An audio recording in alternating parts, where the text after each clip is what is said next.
Walang iya ka, Karding. Bakit mo dinala yung babaeng yan dito? Hindi ka na ba talaga nahihiya? Niloko mo na nga ako't sinira ang pamilya natin, tapos ngayon, ihaharap mo sa akin yan? Ang kapal-kapal talaga ng mukha mo. Subukan mo lang ipasok yan sa pamamahay ko. Mapapatay ko kayong dalawa. Subukan mo lang gawin yan. Ikaw ang papatayin ko. Walang sino man ang maaaring manakit kay Janet. Kaya mag-iingat ka sa mga sinasabi mong babae ka. Abat, talagang walang niya ka na talaga. Ang kapal ng mukha mong hayop ka. Hoy! Huwag mo akong pagsasabihin ng ganyan ha. Bakit? Bahay mo lang ba to? Ha? Baka nakakalimutan mo. Pera ko pinangpundar dito. Ano ba na imbag mo sa bahay na ito ha? Ha, Belen? Wala kang ang trabaho eh. Ano bang pinagmamalaki mo? Hinahanapan mo ko ng ambag. Asawa mo ko, Karding. At nag-aalaga ko ng mag-anak natin. Yan lang naman ang ambag mo ah. Kaya huwag ka magyabang. Gagawin ko anong man ang gusto ko. Dito titira si Janet. Sa ayaw mo at sa gusto. Wala ka na magagawa. Nagkakaintindihan ba tayo? Hindi! Magkamatayan na tayo. Pero hindi ko mapapatira dito sa bahay ang kabit mo. Mga walang hiya! Mabilis na sinugod ng ginang ang babaeng kanina patila nang aasar sa kanya. At panay ang hagod nito sa balikat ng kanyang asawa. Pinuntirya nito ang buhok ng babae at agad yung hinila at sinabunutan. Sa isang malakas na bigwas ay nahila niya pababa sa lupa ang katawan ng babaeng yon. Panay mura ang binibitiwang salita ni Belen. Gumanti na rin sa kanya ang babae. Bagamat na pailalim ito kay Belen, ay malakas pa rin itong sinasampal ang ginang. Hindi sila magawang pigilan ng lalaki. Parehas na silang nagwawala ng mga oras na yon. Mabilis namang napuno ng mga taong nakikiusoso ang kanilang bakuran. Malayang pinanonood nilang isang eksenang parang sa pelikula lang nangyayari. Nang makitang nagkakalmutan na tunay na nagkakasakitan ng dalawang babae, ay inawat na sila ng mga tanod na inabutan ng ganun sitwasyon. Hawak-hawak ni Karding ang kabit. Samantalang pigil naman ng mga tanod ang kamay ni Aling Belen. Walang iya kang babae ka! Nang dahil sa'yo nagtaksi lang asawa ko at nasira ang pamilya ko. Pagkatapos may bala ka pang tumira sa loob ng pamamahay ko. Ang kapal ng mukha mo! Babae ka lang ng asawa ko! Isa kang kabit! Kaya wala kang karapatan na makisiksik sa amin! Walang hiya ka rin! Ba't lalaban ka talaga ha? Matapang ang kabit ka! Alam ko na kung bakit naghanap ng iba ang asawa mo. Siguro mas maganda, humarap ka sa salamin para makita mo na losyang ka. At mukha kang madumi. Nakakadiri ka. At ako pa ngayon ang nakakadiri. Hoy, malanding babae! Ikaw ang mas nakakadiri! Dahil hindi mo nagawang pakalmahin yung katinangkipay mo. Maski alam mo may asawa yung lalaki, nilalandi mo. Ikaw ang marumi, hindi ako. Ah, ganun? Maski ano pang sabihin mo, akin na ang asawa mo. Ako nang bagong mahal niya ngayon. Wala ka naman maipagmamalaki sa akin eh. Kundi yung kapirasong papel ng kasal niyo. Gusto mo, punitin ko pa yun sa harap mo? Bitiwan niyo ako!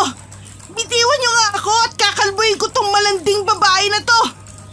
Tama na, Belen! Buntis si Janet! Huwag mo siyang sasaktan dahil baka mapano yung bata! Anong sinabi mo? Nabuntis mo tong babae na to? Oo, tama ang narinig mo. Kaya kung ako sa'yo, itigil mo na yung mala-armalite mong bunganga. Dahil kung hindi, mapipilitan akong masaktan ka pa sa paraang hindi mo alam at inaasahan. Sisiguraduhin kong mahihirapan ka. Kasama ang iba mo pang pamilya. Pati na rin ang sarili mong anak.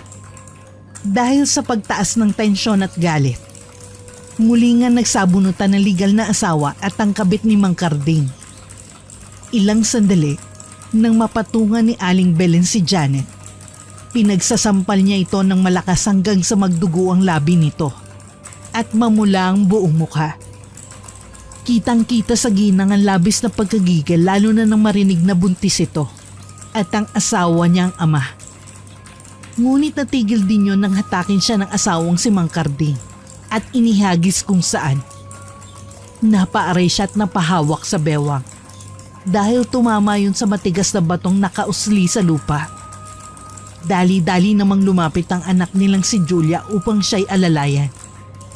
Hindi rin maiwasan ng bata ang mapaiyak dahil sa nasaksihang pag-aaway ng kanyang mga magulang. Nay, tama na po! Bakit po kayo nag-aaway? Bakit po kayo nagsasakitan? Ang sabi niyo sa akin, mahal niyo ang isa't isa. Bakit kayo nagkakaganito? Hindi ko kaya makita nag-aaway kayo. Pakiusap, itigil niyo na po to. Tanungin mo yung nanay mo kung bakit kami nag-aaway. Kung hindi dahil sa bunganga niya, hindi ako magkakaganito. Kung pinagbibigyan niya lang ako gabi-gabi, hindi sana ako hahanap ng ibang babae. Hindi sana masisira ang pamilya natin. Nangyayari ang lahat ng ito nang dahil sa kanya. Walang yaka. Nang dahil lang sa mga bagay na yon, lolokohin mo ako at sisirain ang pamilya natin. Hindi ka na ba naawa sa akin? O kahit man lang sa anak mo? Tapos ngayon, isisisi mo ang lahat sa akin. Karding, ang sakit-sakit ng ginawa mo sa akin at sa pamilya mo. Ang sakit-sakit dahil ako ang legal na asawa mo. Pero bakit yung kabit mo ang pinagtatanggol mo? Karding, ako yung pinakasalan mo at piniling makasama habang buhay. Hindi ang babaeng ipinalit mo sa akin. At ngayon, palalaman ko pang buntis siya. Hoy! Hindi ako ang dahilan o may gusto kung bakit nangyayari mga bagay na ito, Belen. Oo, siguro pinakasalan kita dati. Dahil nung mga panahong yon, mahal kita. At nasa iyo ang mga bagay na gusto ko bilang lalaki. Pero ano nangyari? Simula nung magkaanak tayo, nagbago ka na. Mula sa pananamit, pananalita, pagkilos at maging ang mukha mo, nag-iba na. Hindi na ikaw yung babaeng nakilala ko at pinili ko. O aminin ko, wala na akong nararamdaman para sa'yo. Dahil lahat ng mga nawala at pagkukulang mo, dito ko kay Janet nakita at nakuha. Bakit? Ano bang meron sa babaeng yan na wala ako? Lahat, Belen. Masakit mang sabihin pero yun ang totoo. Wala ka ng saysay sa buhay ko. Wala ka ng silbi. Wala na akong pagmamahal na nararamdaman para sa'yo. Ngayon, gaya ng sabi ko, may karapatan din ako sa bahay na ito. Lahat ay pwede kong gawin. Pigilan mo man ako, wala ka nang magagawa. Kapag nagdesisyon ako, yun ang masusunod. Kapag sinuway mo ako, hindi lang yan ang aabutin mo. Titira si Janet sa bahay natin. Sa ayaw mo at sa gusto mo. Ituturing mo siyang kasama. Dahil gaya mo, asawa rin ang turing ko sa kanya. Lahat ng karapatan na mayroon ka, meron din siya. Lahat na makikita sa loob ng bahay, sa kanya rin. At hindi mo siya pwedeng ituring na iba. At ikaw, Julio, igalang mo ang nanay Janet mo. Tamang narinig mo, nanay.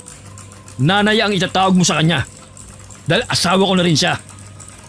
Kapag hindi mo siya tinuring na ina, makakatikim ka sa akin. Kapag nagpasulsul ka sa inay mo, sabay ko kayong palalayasin sa bahay natin.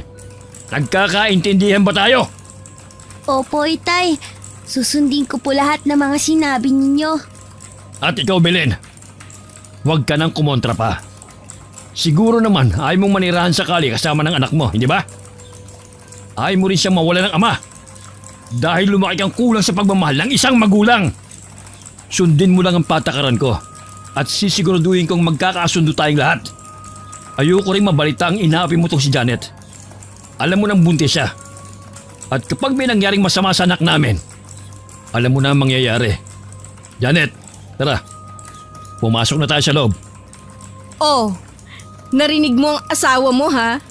Sana naman, kahit yun lang sundin mo para hindi ka niya iwan. Huwag ka ring mag-alala. Magkakasundo tayo. Lalo na kapag naglatag na ako ng iba pang patakaran sa bahay mo. Sa bahay natin. Pasok na ako ha. Baka kasi mapano pa si baby. Kapag may nangyari sa kanya, magagalit ng sobra ang asawa mo. At isa pa, makakatikim ka sa akin ng mga bagay na pwede mong pagsisihan habang buhay. Wala nga magawa si Belen kundi ang pagmasdan na lamang ang kanyang asawa. at kabit nito habang pumapasok sa loob ng kanilang pamamahay. Mas lalo rin siyang naiyak nang yakapin siya ng anak na si Julio. At panayang sabing magiging maayos din ang lahat. Yun man ang nasa isip ng anak. Pero alam niya sa sariling mukhang kailanman ay hindi na maibabalik ang dati. Na hindi na magiging buo ang masaya at kahanga-hangang pamilya nila noon. Tama ang asawa niyang si Carding. Lumamig ang kanilang pagsasama dahil simula nung magkaanak sila, hindi na ito muling nakipagsiping sa asawa. Hindi dahil sa ayaw, kundi iniisip niya lang ang maaaring mangyari kapag nagkaroon sila ng maraming anak. Hindi sapat ang kinikita ng kanyang asawa mula sa pagbubukid nito. Kaya't alam niya magiging mahirap ang kanilang sitwasyon kung marami ang susuportahan sa loob ng bahay nila. Tama rin ang asawa sa isa pa nitong tinuran. Nawala na rin ang pag-aayos niya sa sarili. Dahil simula nga ng magkaanak ay hindi na niya yung iniisip pa. Maraming ginagawa at tinaasikaso sa loob ng bahay. Kaya naman wala siyang oras sa mga bagay na yon. Tanggap na niyang naging losyang siya. Dahil totoo namang kinalimutan niya ang pag-aayos sa sarili para maibigay ang 100% niyang pagsiservisyo sa kanyang mag-ama. Wala rin naman siyang sariling pera para ipambili ng mga gamit na pampaganda sa kanyang sarili. Hindi naman niya magawang gamitin ang perang ibinibigay sa kanya ng asawa dahil madalas ay kulang pa nga ito sa kanilang mga pangangailangan. Kahit na ganon, kailanman ay hindi niya pinabayaan ang pamilya. Minahal niya ang anak na si Julio. Inaasikaso to at pinag-aaral upang marating ang mga pangarap sa buhay balang araw. Samantala, hindi niya rin nakakalimutang asikasuhin ang asawang si Carding. Kapag dumarating ito galing bukid, nakahanda ng pagkain nito at pamalit ng mga damit. Yun nga lang minsan, umuwi itong lasing kaya't hindi maiwasan na magbunganga o magdaldal siya. Hindi dahil sa nagagalit siya, kundi iniisip nito ang perang nagastos na pwede sanang ilaan sa iba pang mahahalagang bagay. Gaya ng pagkain, gamit sa bahay at iba pa. Isa pa ay nag-aalala siya sa asawa. Alam kasi niya na kapag nagkasakit ito, wala naman siyang aasahan sa mga barkada niya. Dahil tulad din naman sila na isang kahig isang tuka. Ang pagiging lasinggero ng asawang madalas nilang pinag-aawayan. Nung una kasi, maski umuwi na to ng halos madaling araw at tila pagod na pagod, ay hindi na lang niya pinapansin ito. Hindi na yun kumakain at dumediretso na lamang sa loob ng kwarto upang matulog. Nagpatuloy ang ganung gawi. Hanggang sa makarating na nga kay Aling Belen ang hindi kaaya-ayang balita. Nakikita raw ang asawa niyang may kasamang ibang babae. Noong una, hindi siya naniniwala. Pero nang siya mismo ang makakita, labis na galit ang naramdaman niya ng mga sandaling yon. Kinausap naman niya ang asawa pero dahil sa likas itong matigas, hindi yun nagpatinag at patuloy na itinatanggi ang akusasyon ng asawang babae. Hanggang sa dumating na nga ang puntong dinala na ito sa mismong pamamahay nila. Pagpasok sa loob, nakita ni Aling Belen na kumakain ng asawang si Mang Carding kasama ang kabit nito. Upang maiwasan ulit ang tensyon, pinapasok niya na lamang ang anak na si Julio sa loob ng kwarto nito.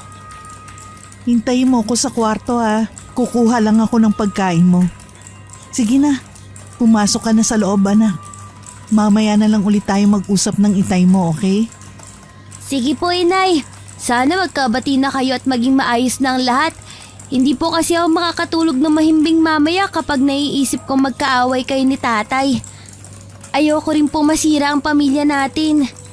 Hindi masisira ang pamilya natin, anak. Huwag mo nang isipin ang mga nangyari kanina. Sige na, pumasok ka na. Ako na ang bahala sa lahat. Saka isama mo na rin si Brownie. Kanina pa tahol ng tahol yan. Naninibago lang siguro sa bisita natin. Nang makapasok nga si Julio kasama ang aso nito, dumiretso naman si Aling Belen sa kusina upang kumuha sana ng pagkain. Ngunit napahinto siya dahil sa pagsasalita ng kabit na si Janet. Saan ka pupunta? Kukuha ka ba ng pagkain? Nako, Belen. Isa pa yan sa idadagdag kong patakaran sa loob ng bahay natin. Hindi ka pwedeng kumain, pati ang anak mo, kapag hindi pa kami tapos ni Carding. Hindi kasi ako sanay na may nauuna sa akin kumain eh. Gusto ko, ako lang ang palagi nauuna. Maselan kasi ako. Kapag may sumubay sa pagkain ko, nagagalit ako at nawawala ng gana. Ano naman ang kinalaman at paki ko sa nararamdaman mo? Bahay ko to at legal akong asawa. Kaya't gagawin ko ang gusto ko. Hindi mo ko pwedeng pagbawalan sa mga bagay-bagay, lalo na sa pagkain ng anak namin. Pagkain nyo ng anak mo? Hindi ba kay Carding galing ang kanin at ulam na nilulunok nyo? Narinig mo naman siguro ang asawa mo kanina. Kapag sinabi niya, yun ang masusunod. Carding, mahal ko, ayaw kong pakinggan ng asawa mo. Gusto ko lang naman maunang kumain eh. Baka mapano yung anak mo kapag sumama ang loob ko. Gusto mo ba lumaki ang sanggol na ito sa sama ng loob? Naglilihi pa naman ako ngayon. Naku, ewan ko lang kung ano magiging itsura nito. Kung yung pangit mong asawa ang mapaglilihian ko. Abay, matindi. Kapal talaga ng mukha mo, pati yung sanggol gagamitin mo sa kawalangyaan. Oy, Belen. Siguro naman naiintindihan mo yung mga sinabi ko sa labas kanina, di ba? Hindi ka naman siguro bingi at may utak ka naman para mag-isip. Sundin mo mga sinasabi ni Janet para hindi tayo magkaproblema. Kapag ayaw niyang kasabay kayo sa pagkain, sundin mo. Kapag gusto niyang mauna kami, sundin mo. Uulitin ko. Kapag may nangyari sa anak namin dahil na-stress si Janet, mayayari ka talaga sa akin. Oh, hindi mo ba narinig ang asawa mo? Umalis ka na sa harap ko at hintayin mo na lang kami na matapos sa pagkain. Bago kayo kumain ng anak mo. Dagdag ko rin sa patakaran natin ah. Ayaw ko nang makita yung aso ninyong napakaingay. Pagpasok ko rito, hindi tumitigil sa kakatahol. Nakakainis pakinggan at nakakasama ng pakiramdam. Mamaya maapektuhan din ng asong yan ang pagbubuntis ko. Ikaw, baka magalit itong si Carding sa'yo. Ayaw mo naman sigurong mangyari yun, di ba? Pati ba naman aso pinagdidiskitahan mo? Paano ka bang binuo ng magulang mo? Wala ka talagang modo. Lahat gusto mong tapakan sa pamamahay na to? Anong gusto mo? Baka sa isang linggo hilingin mo na rin na mapalayas kami dito sa bahay namin ng asawa ko. Malay mo naman mangyari yun. Susubukan ko next week. Pero itong tatandaan mo, Lola Belen ha. Ako ang masusunod sa bahay na to. Hindi ikaw. Huwag mo akong susubukan. Hindi mo ako kilala. Kaya kung sinabi kong i-dispatcha mo yung aso mo, gawin mo. Arte-arte, losyang naman. Anong sabi mo? Walang hiya ka para sabihin ang mga bagay na yan sa... Umalis ka na nga rito, Belen. Lecheng bunga nga yan. Teka, ba't ako yung pinagsasabihan mo ng ganyan? Sino ba nauna? Di ba yung malditang kabit mo? Huwag mo akong sagarin ha. Sinasabi ko sa'yo. Mga walang hiya kayo, magsama kayo! Sana masunog ang mga kaluluwa ninyo sa impyerno! Wala nga magawa si Aling Belen kundi umiyak ng palihim. Habang unti-unting ibinabalik ang mga platong hawak upang kumuha sana ng makakain. Hindi na niya muling nilingon pa ang asawang si Carding. Pati ang kabit nitong tumatawa na animoy nang aasar pa dahil sa sinapit niya. Dumiretso siya sa kwarto at kinausap ang anak na si Julio tungkol sa aso nitong si Brownie. Ayaw man ng batang ilagay sa labas ang aso, ngunit dahil sa pakiusap ng ina, hindi kalaunay pumayag naman yun. Habang palabas ng bahay ay muling nagtatahol ang aso habang nakatingin sa kabit na si Janet. Tila galit na galit ang aso at gustong lapain ng babae sa hindi maipaliwanag na dahilan. Mula sa likod ng kanilang bahay, itinali ng ginang ang asong si Brownie sa isang matibay na poste. Si Julio naman ay malungkot na nakasilip sa bintana, kung saan nakikita niya ang alagang aso. Hayaan mo, Brownie. Magiging maayos din ang lahat. Kapag nagkabati na sina Inay at Itay, ipapasok na ulit kita rito sa loob. Sa ngayon, dyan ka muna sa labas ha. Kapag umulan, lalagyan na lang kita ng silong para hindi ka mabasa. Huwag ka rin mag-alala. Araw-araw pa rin kita papakainin para hindi ka magutom. Mamaya pagkatapos ni na Itay, tayo naman ang kakain. Yun nga ang nangyari. Pagkatapos kumain ng dalawa, ay dumiretso na ang mag-ina sa kusina. Nang magsandok si Aling Belen ng nilutong ulam, napabuntong hininga siya nang makitang halos paubos na yon. Na tila ba ayaw na silang tirhan ng makakain. Ibinigay niya na lamang ang natitira sa anak at nag-ulam na lang siya ng toyo na may suka at sili.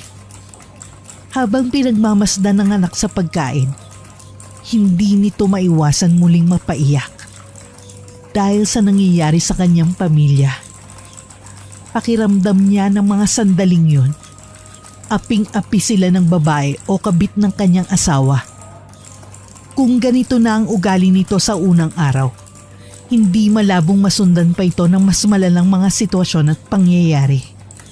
Sa isip niya, kapag nangyari man yun, ay hindi siya papayag na apak-apakan at lalabanan niya ito anuman ang mangyari. Natigil lamang siya sa paghikbe at pag-iisip na magsalita ang anak na si Julio.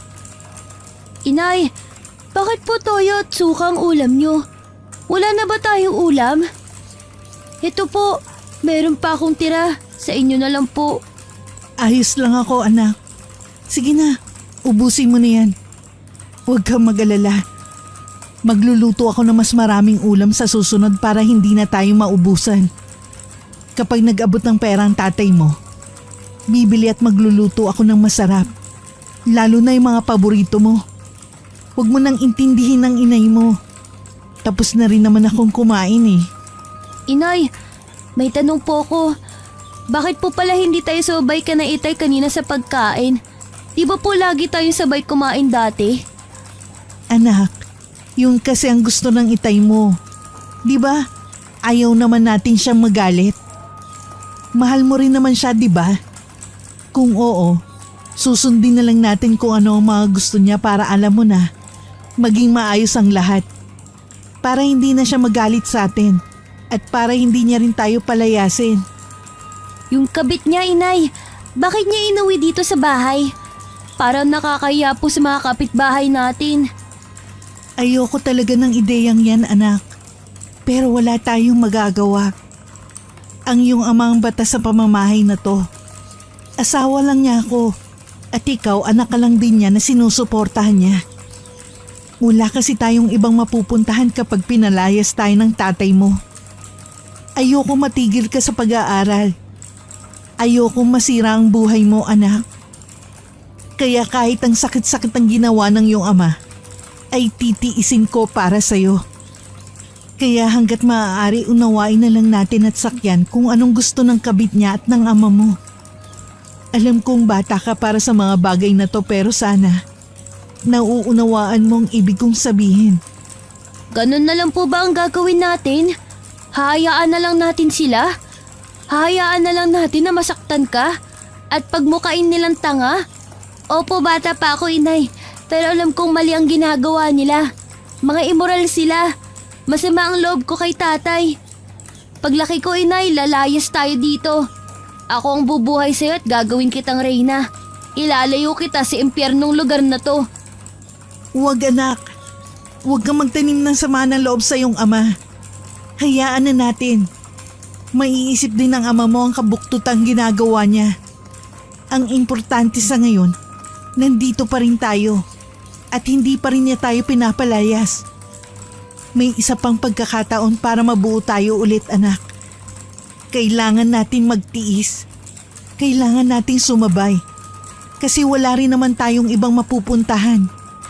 May mga kamag-anak nga tayo pero wala naman silang pakialam sa atin. Ang magagawa lang natin, sundin ang ama mo pati na yung babae niya. Para ito sa pamilya natin, lalong-lalo na sa'yo, anak. At hanggang kailan po tayo magtitiis, Inay? Hindi masama ang umasa, anak. Alam kong babalik din ang masaya nating pamilya. Babalik din ang buo sa atin ng iyong ama. Nang matapos sa pagkain at pag-uusap ang dalawa, nagpasya na silang matulog dahil gabi na rin ng mga sandaling yun. Nang buksan ni Aling Belen ang silid nilang mag-asawa, ay nagulat siya sa kanyang nakita. Silid ko to ah! Bakit dyan mo patutulugin yung kabit mo? Ano ba yung bunganga mo? Magsisimula na naman, Belen. Ikaw ang matulog dyan sa labas kung gusto mo. Magmula sa araw na ito, ito na magiging silid namin ng bago kong asawa. Kaya lumayas ka rito! Storbo ka sa ginagawa namin eh. Walang nagawa ang ginang kundi ang lumipat sa kabilang silid. Tumabi na lang siya sa kanyang anak ng gabing yon. Agad siyang humingi ng pasensya sa anak, ngunit naintindihan naman siya nito. Pasado 12:00 na ng gabi ay hindi pa rin dinadalaw ng antok si Aling Belen. Panay ang sulyap niya sa anak. Naaawa siyang higit dito kaysa sa kanyang sarili. Nasa malalim siyang pag-iisip nang bigla siyang matigilan nang may marinig na kakaibang tunog mula sa kabilang silid. Nakakarinig siya ng mahinang pagsasalita, kaya naman inilapat niya ang kanyang tenga sa dingding. Narinig niya ang mahinang pag-ungol ng babae. Bigla niyang natutop ang kanyang bibig. Alam niyang may nangyayari sa kanyang asawa at sa kabit nito sa kabilang silid. At labis siyang nasasaktan sa bagay na yun. Parang tinutusok ang kanyang puso at ang puri niya. Dahil sa kabastusan at walang respeto ng mga ito sa kasal nila ng asawang si Mang Karding. Napapikit siya at upang hindi magising ang anak, humikbi siya ng mahina at palihim. Hindi siya makapaniwala na mararanasan at mararamdaman niya ang lahat ng sakit na ito. Pinigil niya ang sarili at bumalik na lamang sa pagkakahiga. Pinilit niyang hindi isipin ang mga nangyari ngayong araw. Ilang sandali lang, dinalaw na rin siya ng antok.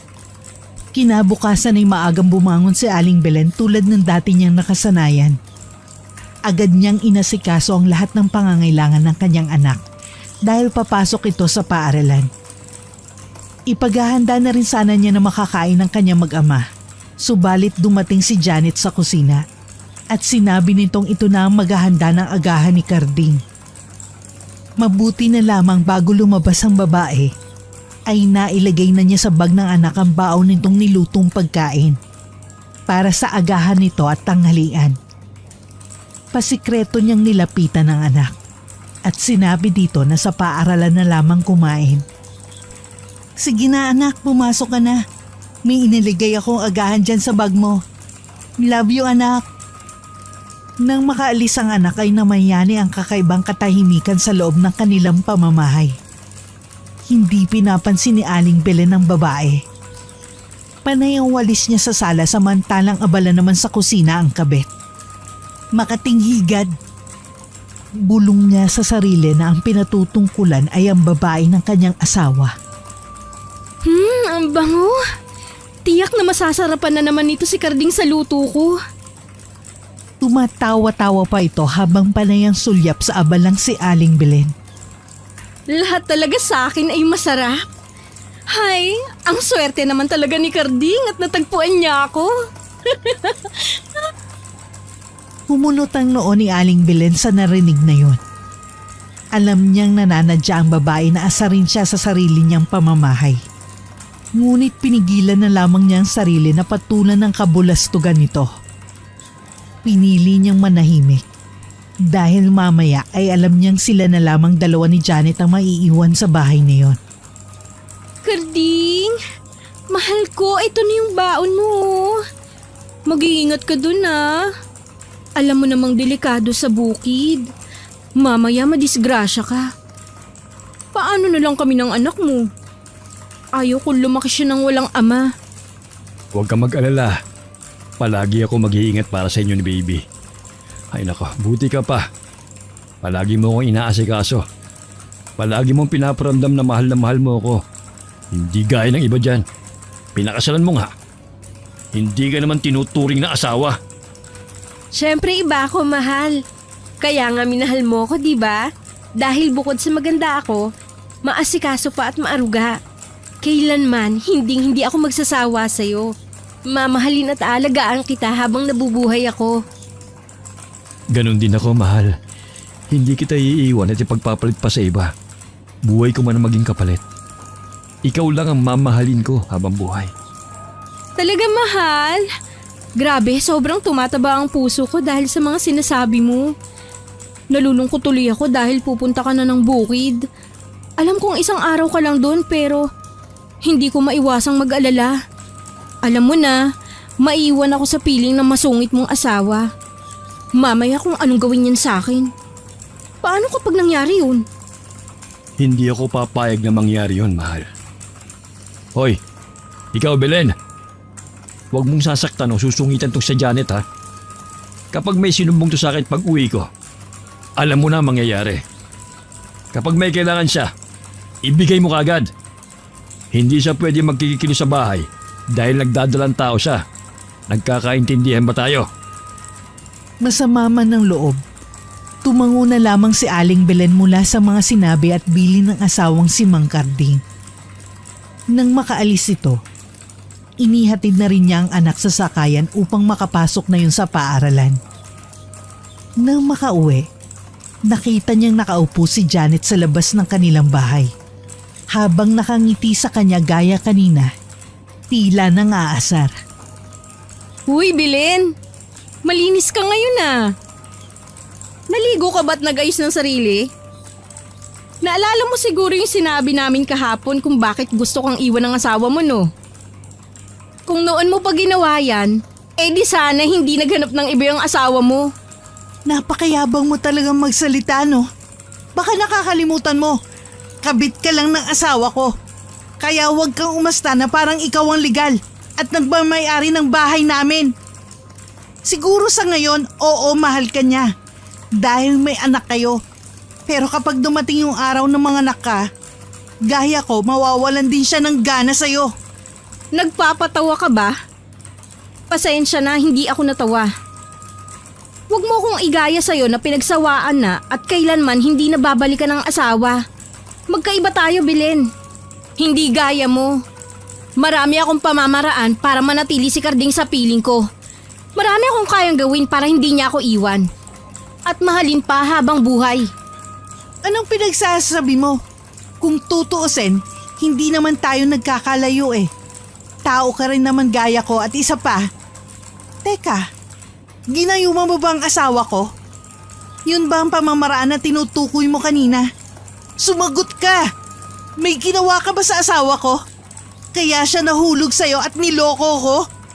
Kapag sinabi ko bang oo, maniniwala ka? Kahit wala namang gayuma, sigurado akong iiwan ka ng asawa mo at pipiliin niya ako. Ibig sabihin may ginawa ka nga sa kanya. Ginayuma mo nga ang asawa ko. Oops, wala akong sinasabing ganyan. Ang akin lang, magkaiba tayo dahil… Walang hiya ka! Alisin mo ang gayuma sa asawa ko! Akala ko pa naman talagang mahal ka niya. Yun pala, may ginawa ka para magustuhan niya. Napahiga at hindi na nga nakapagsalita pa si Janet nang bigla siyang sabunutan ni Aling Belen. Nagpagulong-gulong sila at nagpatuloy sa pagsasampalan at paghahampasan. Dahil gaya kahapon, walang may gustong magpatalo sa kanila. Hanggang sa umabot na nga sa pangangalmot si Janet at tila pa humaba ang mga kuko nito. Dahil nagkaroon ng malalalim na sugat sa mga braso si Aling Belen. Sa galit naman ng ginang, mabilis siyang tumayo at kumuha ng may kalakihang sanga. Sige, subukan mong ihampas sa akin yan. Isusumbong kita sa asawa mong si Karding. Hindi mo alam ang mangyayari sa'yo.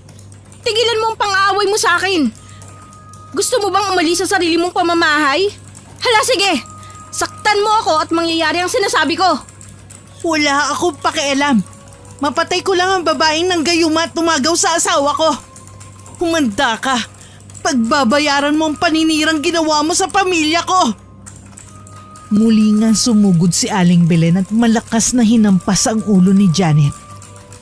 Ngunit nanatili yun sa tindig at napayuko lamang sandali. Nang mag-angat ito ng tingin, kitang-kita ni Aling Belen ang nanlilisik na mga mata nito.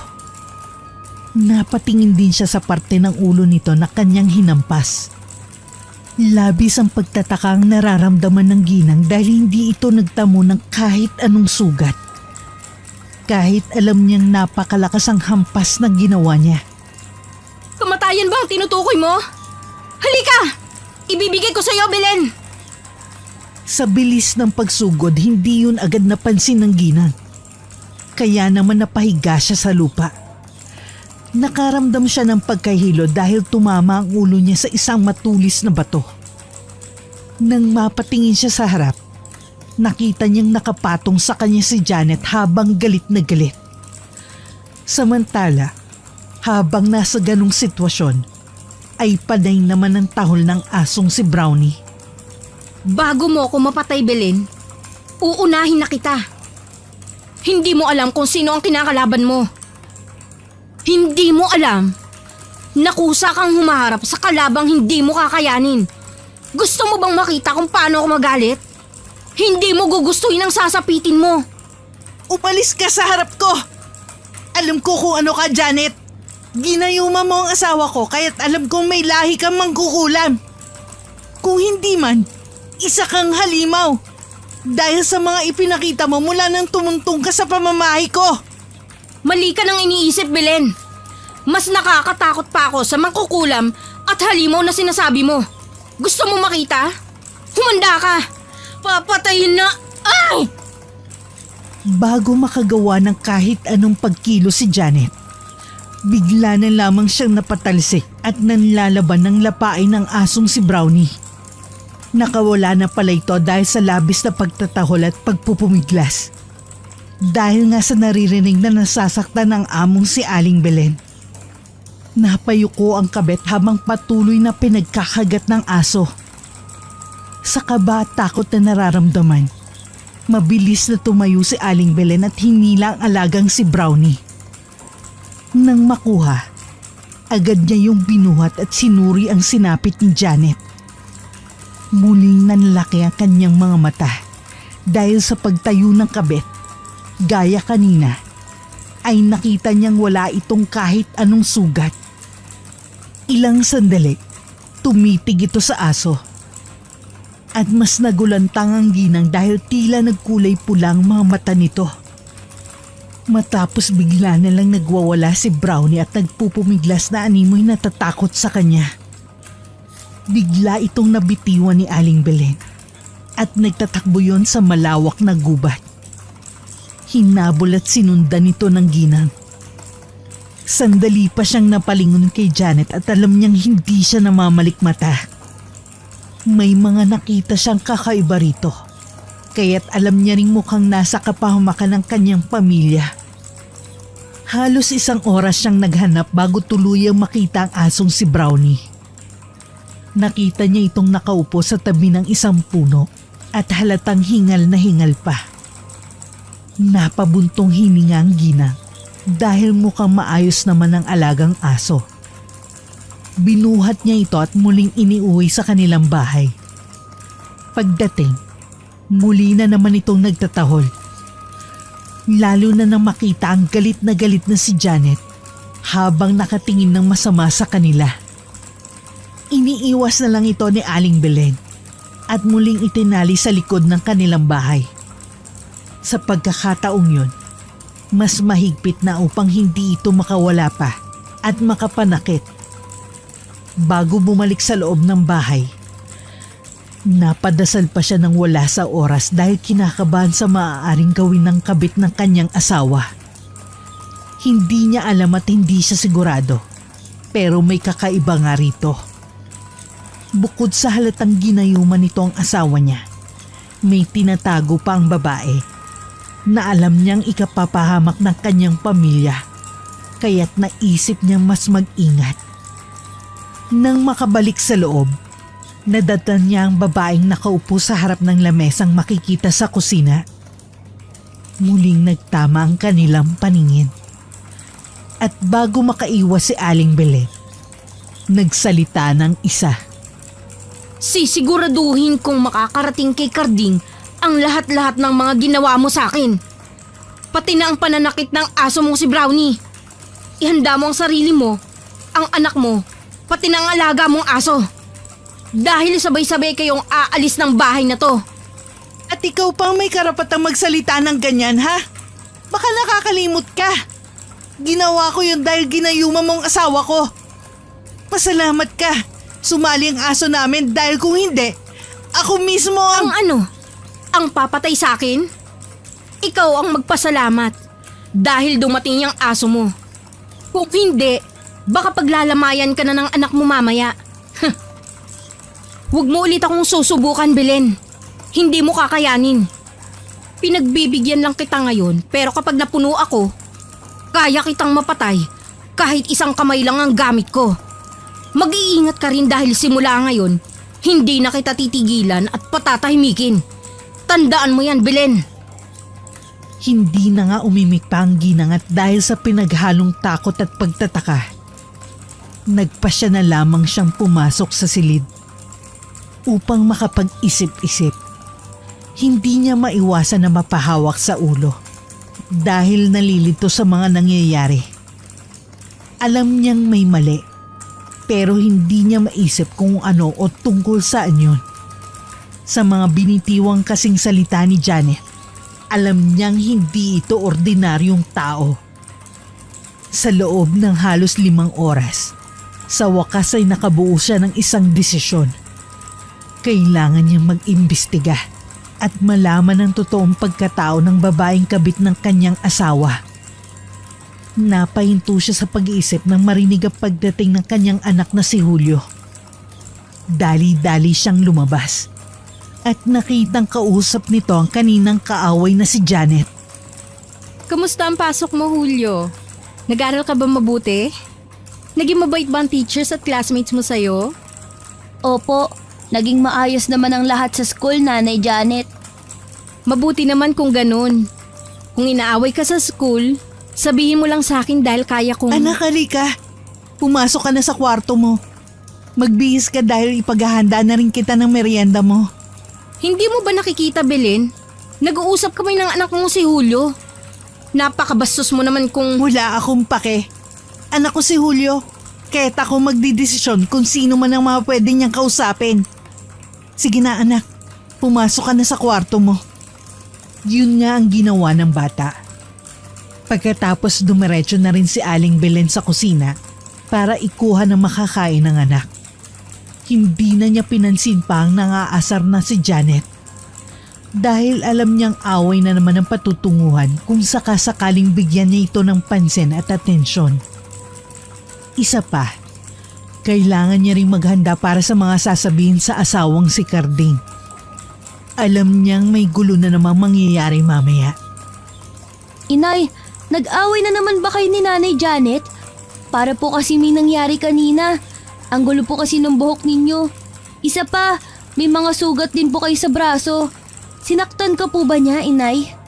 Huwag mo nang isipin kung ano man ang mga nangyari, anak. Makinig ka sa mga sasabihin ko. Simula ngayon, huwag ka nang lalapit at makikipag-usap sa Nanay Janet mo, okay? Hindi siya magandang impluensya sa'yo. Bakit naman po, Inay? Maayos naman po siyang kausap. At isa pa, mukhang mabait naman po siya. Baka magalit din po ang itay kapag hindi ko pinansin si Nanay Janet. Baka po mag-away na naman kayo. Anak, mas alam ko kung anong makakabuti sa atin ng itay mo. Siguro, yun nga ang bilin niya sa'yo. Pero kahit ngayon lang, ako muna ang pakinggan at sundin mo. Huwag ka munang lalapit at makikipag-usap sa Nanay Janet mo. Kapag may ginawa siya o may nakita kang kakaiba, sabihin mo agad sa akin. Kahit takutin ka pa niya o pagbantaan, sabihin mo ang lahat-lahat sa akin, anak.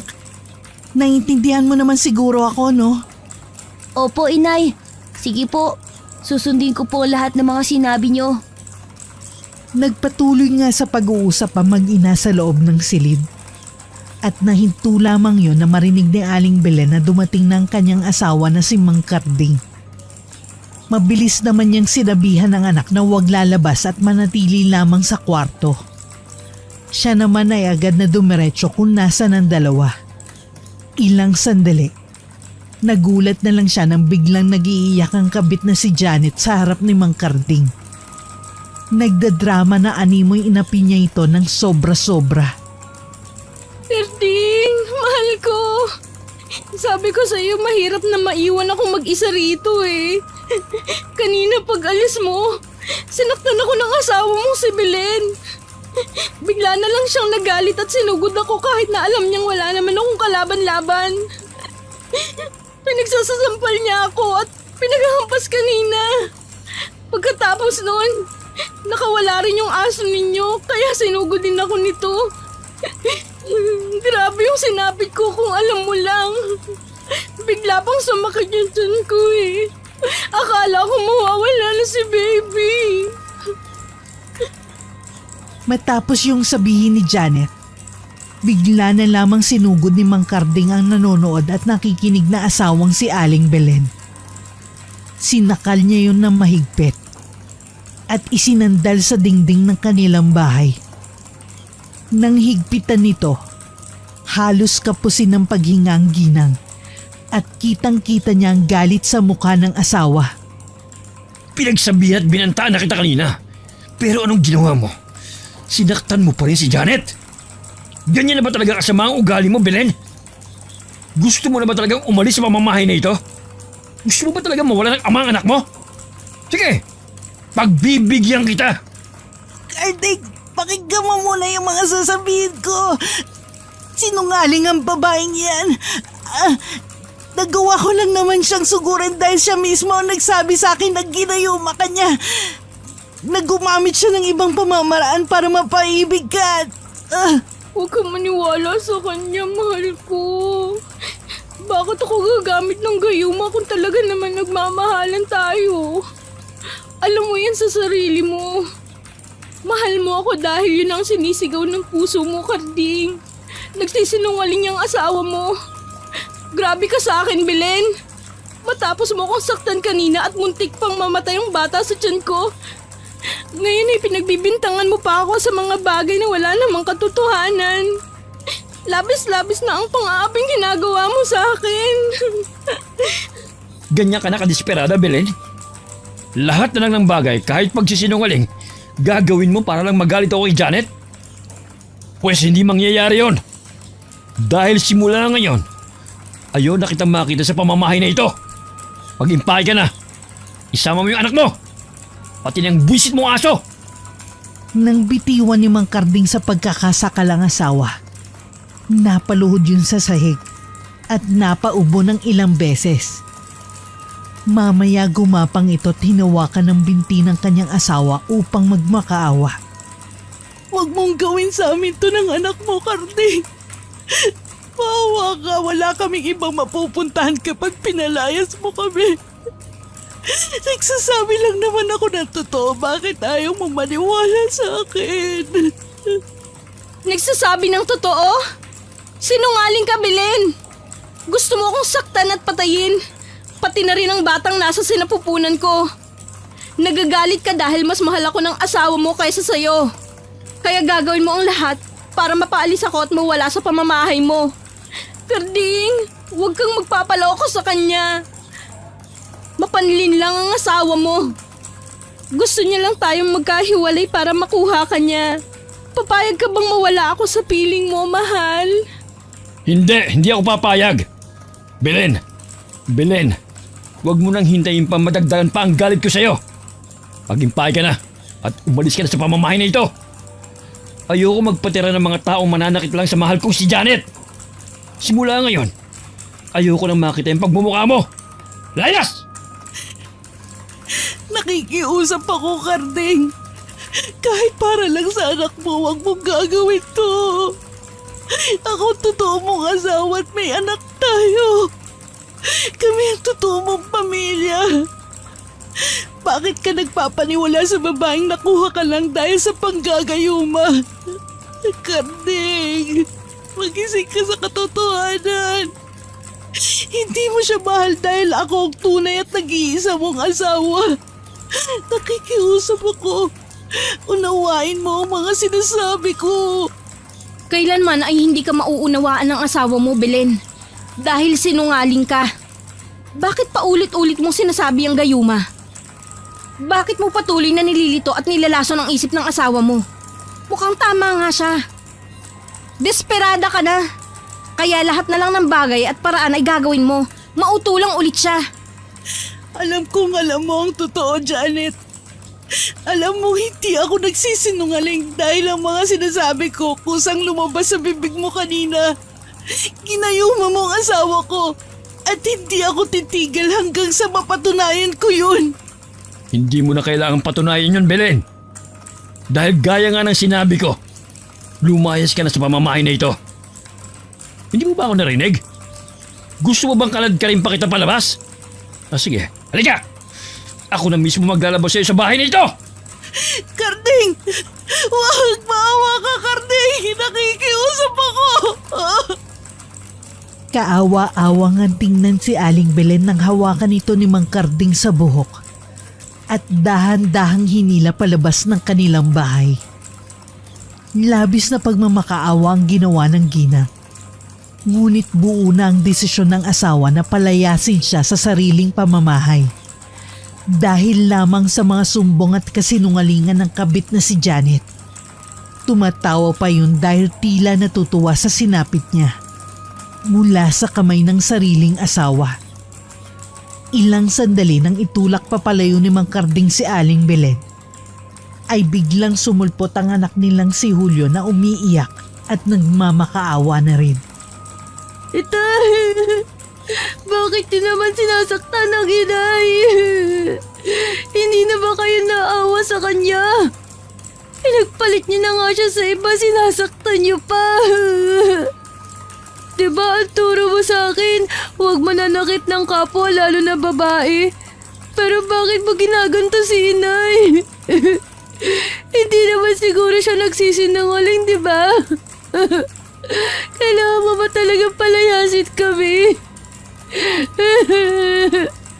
Huwag kang mangialam dito, ha? Wala kang alam sa mga nangyayari. Kaya kung ako sa'yo, Julio, manahimik ka na lang at sumama sa walang hiya mong ina. Pareho lang kayo. Inaabuso niyo ang kabaitan ko. Baka nakakalimot ka. Kung wala ako, wala ka rin sa mundong ito. Kaya huwag kang sasagot ng ganyan sa akin. Siguro nga po itay, bata pa ako at mukhang wala alam sa mundo. Pero hindi po ako bulag at bingi para hindi makita ang mga nangyayari sa pamilya natin. Alam ko ang tama at mali dahil kayo ang nagpalaki sa akin, pero ano pong nangyari? Kayo mismo ang gumagawa ng mali. Ikaw ang dahilan kung bakit nagkaganito ang pamilya natin. Hindi si inay ang may kasalanan, kundi ikaw. Ikaw ang may gawa ng lahat na to. Anong sinabi mo? Gusto mo rin pala magay sa inay mo eh. Sige, pagbibigyan kita. Napakabastos mong bata. Huwag, Karding! Huwag masasaktan ang anak natin! Nagmamakaawa ako sa'yo! Anak, Julio, huwag ka na sumagot sa itay mo. Nakikiusap ako. Huwag ka na muna magsasalita. Ayaw kong makitang masaktan ka pa ng itay mo. Pero inay, nagsasabi lang din po ka ng totoo. Mali po ba yun? Huwag ngayon, anak. Nakikiusap ako. Kahit anong gawin ng itay mo, siya pa rin ang ama mo. Hindi mo na siya kailangang pang sagot-sagutin.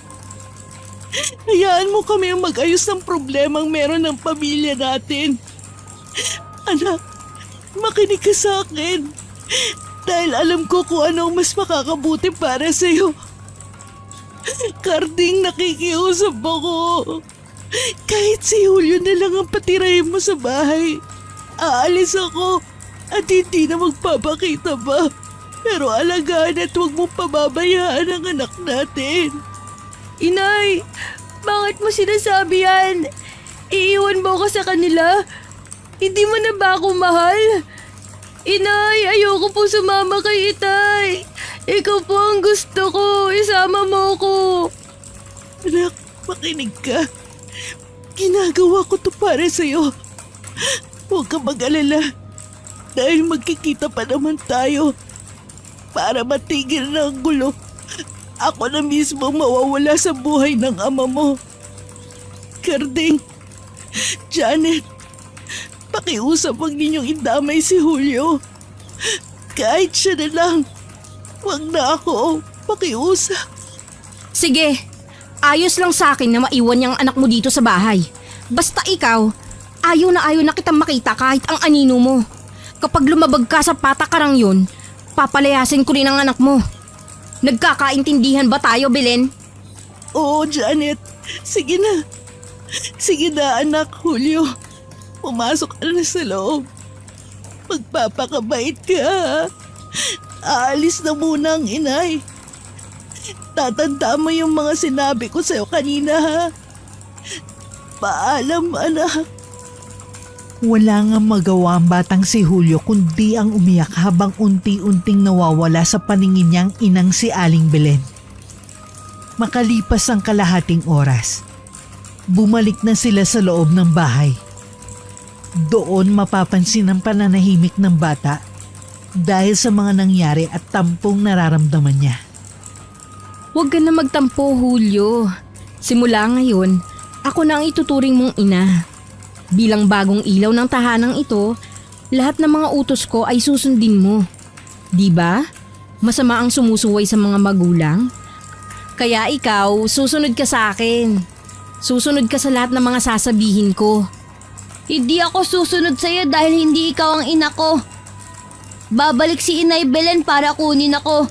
Babalik siya para mabuo ulit ang pamilya namin. Kawawa ka naman, Julio.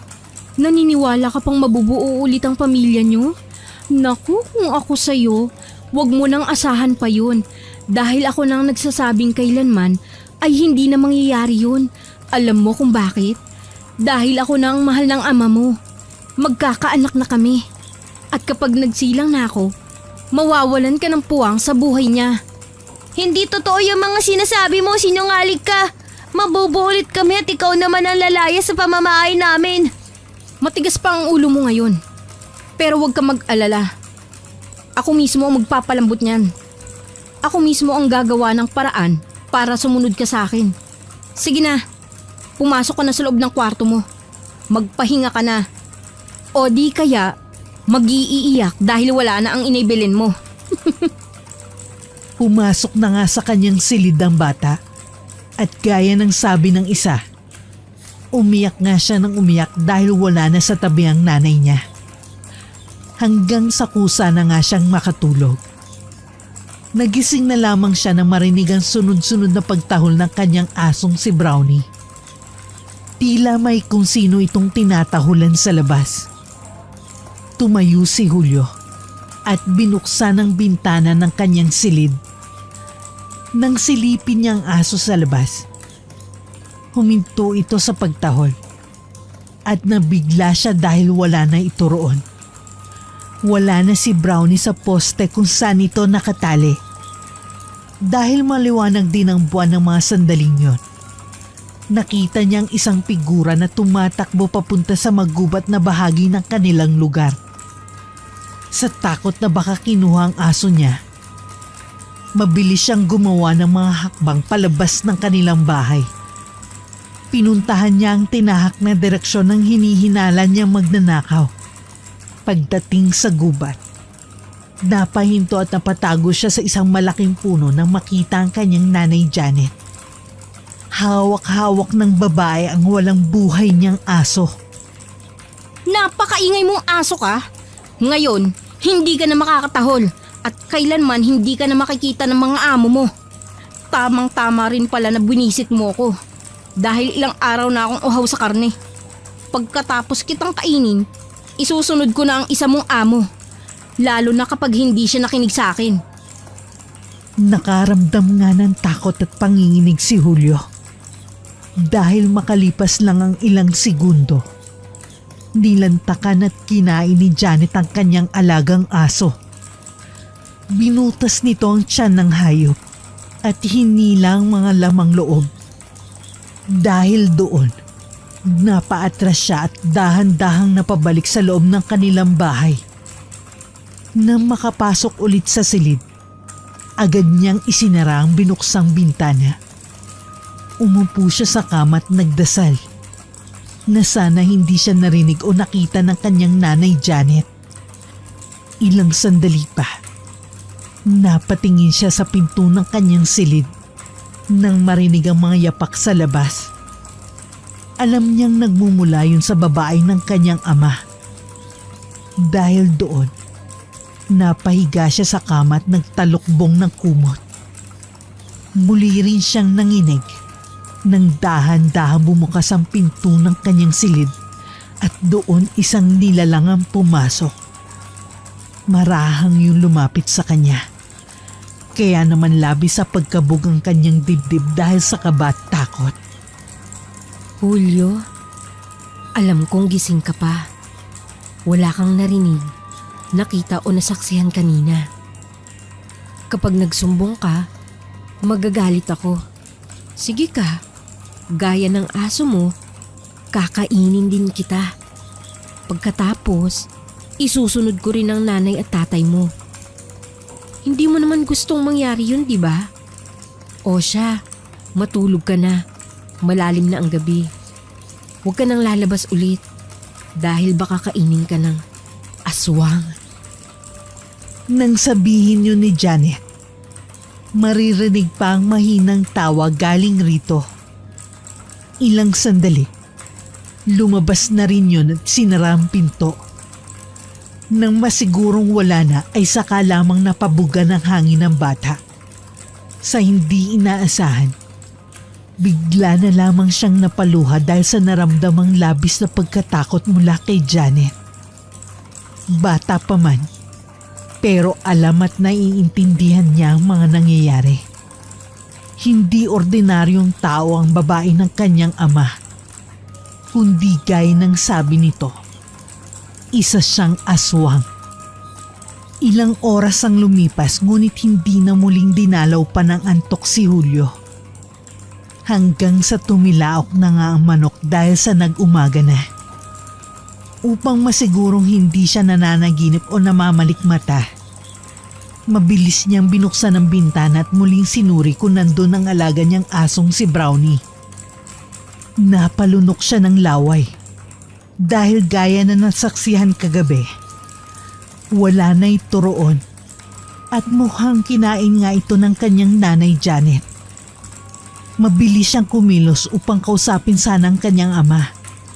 Ngunit napatigil din siya nang makitang nandun din ang kabit nito. Oh Julio, gising ka na pala. Kumusta ang naging tulog mo? Halika, sabayan mo na kami ng itay mo sa pagkain. Tamang-tama dahil katatapos ko lang magluto ng sinangag at pritong itlog. Julio, tinatawag ka ng nanay Janet mo. Lumapit ka na at sumabay ka sa pagkain namin. Ang aga-aga, huwag mo akong iinisin at gagalitin. Sa takot na pagalitan ay mabilis na lumapit ang bata at umupo kaharapan dalawa. Agad din naman siyang sinandukan ni Janet ng sinangag at ulam. Hindi magawa ng bata na makatingin sa mga mata ng babae habang inaasikaso siya nito. Kumain ka na marami ha. Huwag kang papagutom kasi di ba may pasok ka pa mamaya sa school? Pupunta din ang itay mo sa bukid kaya maiiwan ako mag-isa. Pero ayos lang, wala na rin namang buwisit sa bahay. Maglilinis ako at mag-aayos para habang wala kayo, may ginagawa rin ako. Huwag ka na magkikikilos, mahal. Hayaan mo na si Julio maglinis ng bahay mamaya pag uwi niya. Ayoko napapagod ka eh. Dahil baka kung mapano yung sanggol na nasa sinapupunan mo. Huwag ka masyadong mag-alala. Magiging ayos lang ako. Sa totoo nga niyan, naging mas maganda ang pakiramdam ko kasi nakakain ako ng masarap na pagkain kagabi. Ilang araw din ako nagtitiis. Kaya lasap na lasap ko hanggang sa pinakahuling laman ng kinakain ko. Ano naman ang kinain mo kagabi? Hindi mo man lang ako tinawag nang nasaluhan kita sa pagkain. Mukhang masarap din yun ah. Kitang-kita ko ang saya sa mga mata mo eh. Oo, sobrang sarap. Nakakatuwa rin dahil wala nang maingay sa bahay. Wala na ang hayop na tahol ng tahol kapag nakikita ako. Ayaw ko man yun gawin pero wala eh. Hindi ko natiis. Nainis ako kaya pinatay ko na at kinain. Si Brownie ba yung tinutukoy mo? Tama lang yon. Tama lang na pinatay mo at kinain. Ako sanang gagawa nun Pero pinigil kasi ako ng asawa ko nung nakaraang araw Mabuti naman at kumilos ka na para magkaroon ng katahimikan sa bahay natin. Sabi ko sa'yo lahat gagawin ko para sumaya lang tayo. Sana masaya rin ang anak mo dahil alam kong nakita niya yung ginawa ko kagabi. Di ba, Julio? O bakit di mo pa ginagalaw yung pagkain mo? Kumain ka na. Bahala ka. Magagalit ako kapag hindi mo tinikman yung luto ko. O bakit? Nalulungkot ka ba dahil wala na ang alaga mong si Brownie? Ayos lang yun. Nabusog naman ang nanay Janet mo Sige na, kumain ka na. Bago nga kumain ng bata, ay hindi niya maiwasan na magtaka ng sobra-sobra. Iba kasi ang inaasahan niyang reaksyon na manggagaling sa amang si Carding.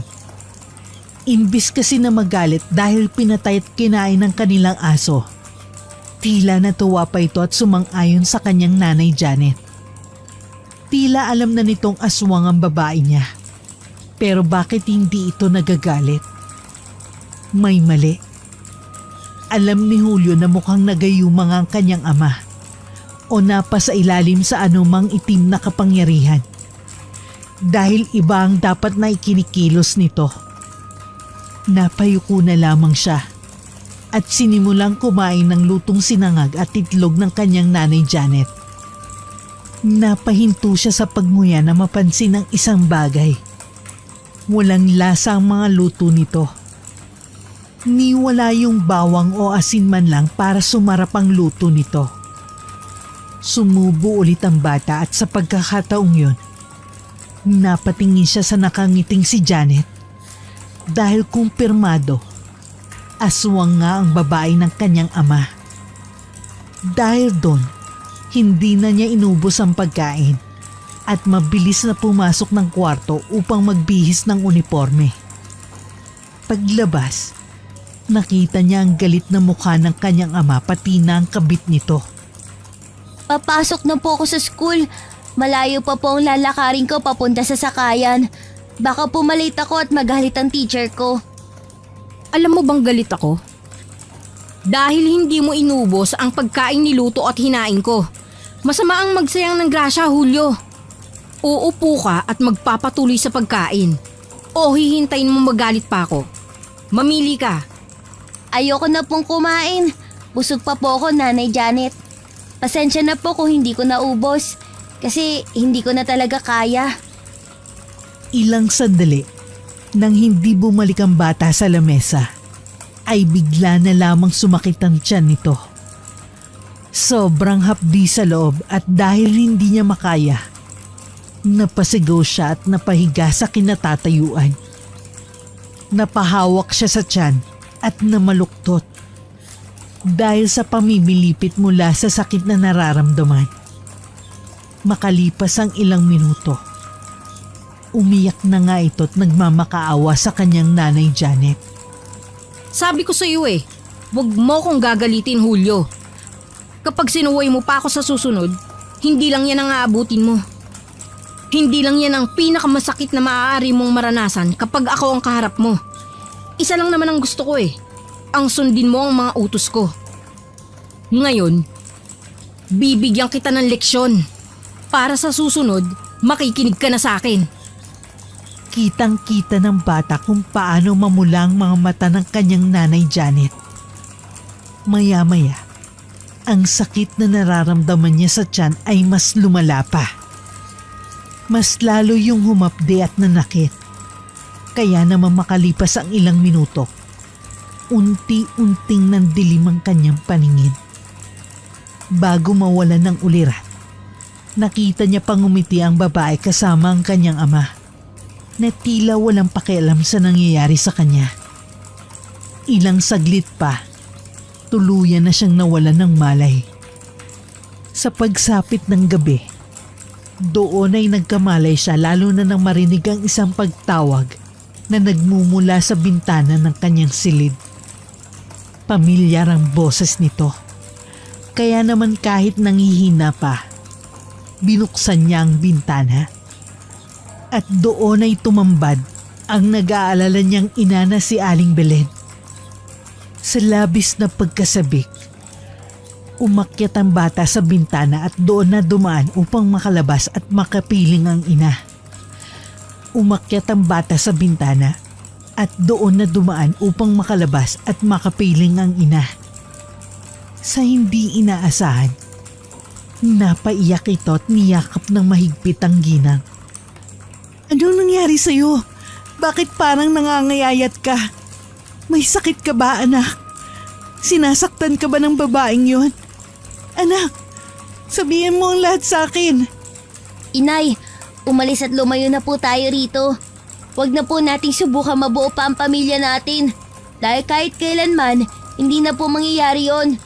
Kailangan na po nating makalayo at huwag nang babalik pa rito.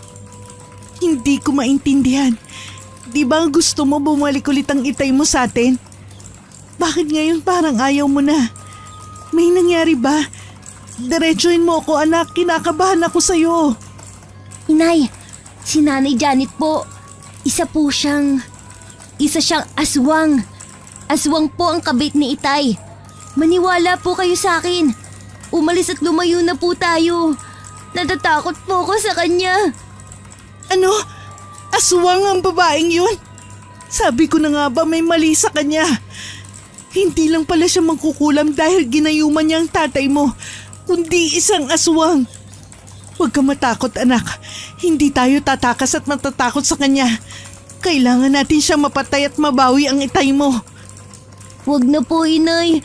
Nakikiusap ako. Huwag mo nang isipin si Itay. Habang may pagkakataon, umalis na tayo at huwag nang babalik sa bahay na to. Maniwala po kayo sa akin. Nakakatakot si Nanay Janet. Hindi, anak. Sawa na ako sa pagtakas at paglayo. Papasok tayo sa loob para labanan at patayin ang aswang na yon. Kailangan kong makausap ang itay mo para malaman niyang totoo. Kapag narinig niyang aswang ang kabit niya, magagalit siya at hihiwalayan niya si Janet. Babalik na siya sa atin at mabubuo ulit ang pamilya natin. Hindi, Inay, huwag. Hindi niyo po ako naiintindihan. Kahit kausapin niyo si Itay, kailanman hindi niyo siya mapapaniwala. Kahit sabihin niyo pa sa kanya na aswang si Nanay Janet, walang mangyayari dahil mukhang alam niya na rin na, Napahintot napasigaw si Julio nang may mabalahibong mga kamay ang humahatak sa buhok at ulo niya. Ilang sandali, inilipad siya ng isang nilalang na may makapal at maitim na mga pakpak. Dinig na dinig pa sa buong paligid ang pagaspas at paglipad nito. Sa gulat at takot, mabilis na tumalon si Aling Belen at hinawakan ng mga paa ng kanyang anak. Nakipag-agawan siya sa nilalang na alam niyang isang aswang. Wag!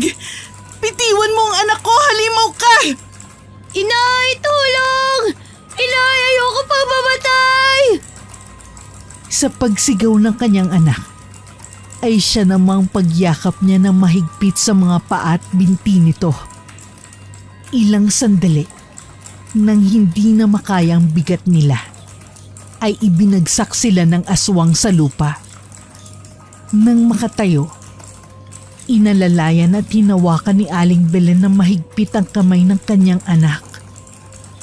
Nagmasid sila sa madilim na paligid dahil naririnig pa rin nila ang pagaspas ng malalaking pakpak mula sa aswang.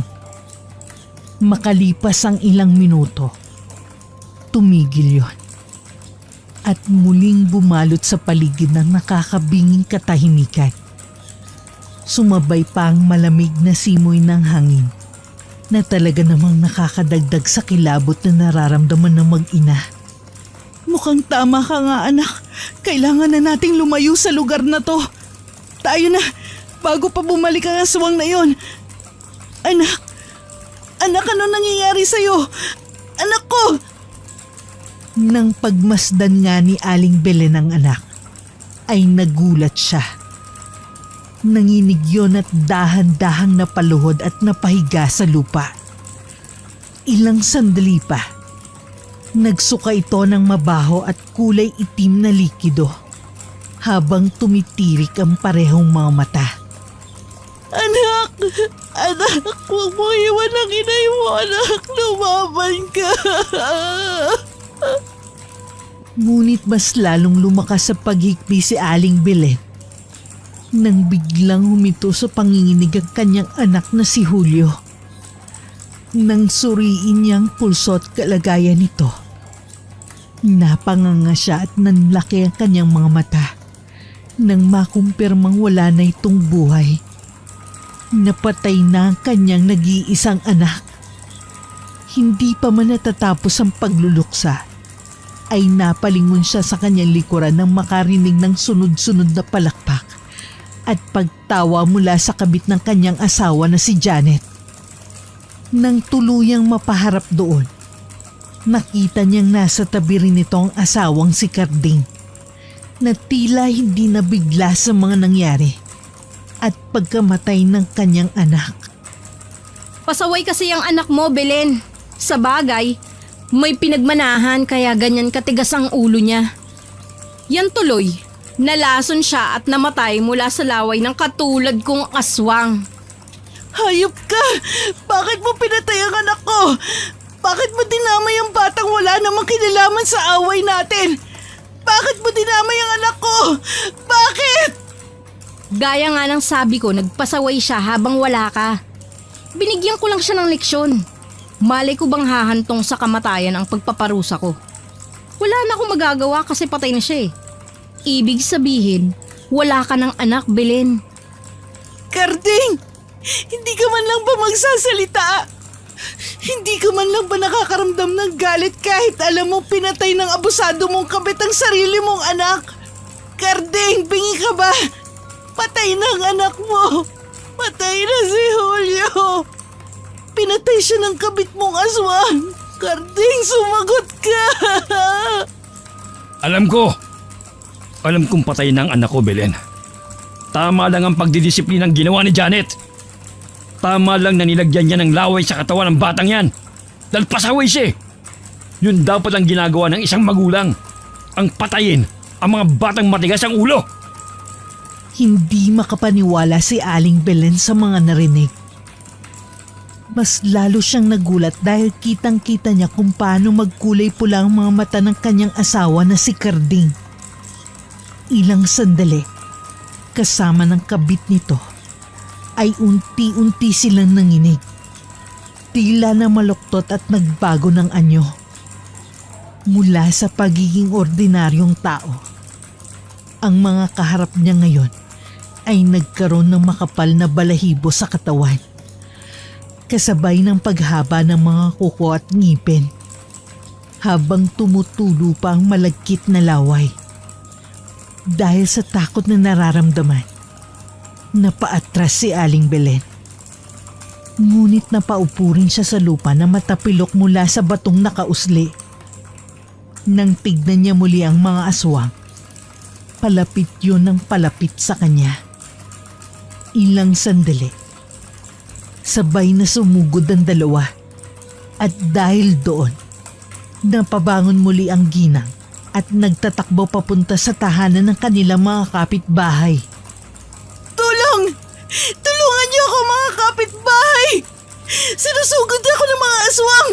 Tulong! Ah! Napahawak siya sa ulo ng may mababalahibong mga kamay ang sumabunot sa kanya. Nang pagmasdan niya, nasa harap niya na ang asawang si Carding at nasa likuran naman ang kabit nitong si Janet. Sa takot na baka mapatay ng mga ito, siniko niya ang nasa likod at gamit naman ng tuhod, pinatama niya yung sa maselang parte na ngayon ay aswang na asawa. Napabitiw ang mga ito sa kanya. Nang makakuha ng pagkakataon, muli siyang nagtatakbo ng mabilis at nagsisigaw ng malakas. Maya-maya, nakita niya ang isang malaki at makapal na kahoy. Pinulot niya yon at bago makalapit ang dalawa, malakas niya yung pinaghahampas. Ngunit hindi ito naging sapat dahil makalipas lamang ang ilang minuto. Nahawakan siya ng asawa sa braso. Gamit ang matutulis na kuko sa isang kamay, sinaksak nito si Aling Belen sa tiyan. Ilang segundo, napasuka yun ng dugo. Dahan-dahan namang lumapit ang natatawang si Janet. Itinaas nito ang kanang kamay upang tuluyan na mapatay ang ginang. Kung naniwala ka lang sana sa anak mo, di sana hindi ka pa mamamatay. Pero desperada ka, sinunod mo kung anong gusto mo. Hindi ka na talaga nagbago at natuto, Belen. Ngayon, makakasama mo na ang anak mo at magkikita na kayo sa impyerno. Bago pa nila mapaslang si Aling Belen, ay narinig nilang malalakas na sigawan mula sa mga tao. Natupad ang dasal niya. Dumating ang tulong na kanina pa niya hinihingi at isinisigaw. Sa takot ng dalawa, bigla na lamang nagkaroon ng pares na pakpak ang mga ito at lumipad papalayo. Samantala sa pangihinang nararamdaman, ay bigla na lang bumagsak si Aling Belen dahil nawalan nito ng malay. Pagsapit ng umaga, ay napamulat siya na nakahiga na sa kanyang kama at binabantayan ng kanyang mga nagmalasakit na kapitbahay. Ang anak ko, nasan si Julio? Tanong ng ginang sa kanila. Sinabi ng mga ito na hindi nakaligtas si Julio sa pasakit na binigay sa kanya ng aswang. Galit na galit si Aling Belen sa kanyang asawa. Maski pa alam niyang nayanggaw lamang ni Janet ang kanyang asawa, ay hindi pa rin niya matanggap ang pinagsasabi nito sa kanyang anak nang mangyari ang pagpaslang dito. Nang maalala ang mga nangyari kagabi, muli siyang napahagulgol. Sobrang sakit na nangyari sa pamilya niya, lalong-lalo na sa kanyang pinakamamahal na anak. Hindi siya makapaniwalang wala na ito dahil sa kagagawa ng abusado at aswang nakabit ng kanyang asawa. Bumalik lang ang pag-asa at kaunting saya sa puso niya mula sa balitang ipinarating sa kanya ng mga kabaryo. Nahabol at nahuli ang 2 aswang na naging peste sa buhay niya. Hindi lang yon. Napatay rin ito ng mga tao dahil sa panlalaban nila. Totoo nga ang kanyang hinala. Aswang na rin ang kanyang asawa. Pero kahit ganun ang nangyari, ay masaya pa rin ang ginang dahil nabigyan agad ng hustisya ang pagkamatay ng kanyang anak.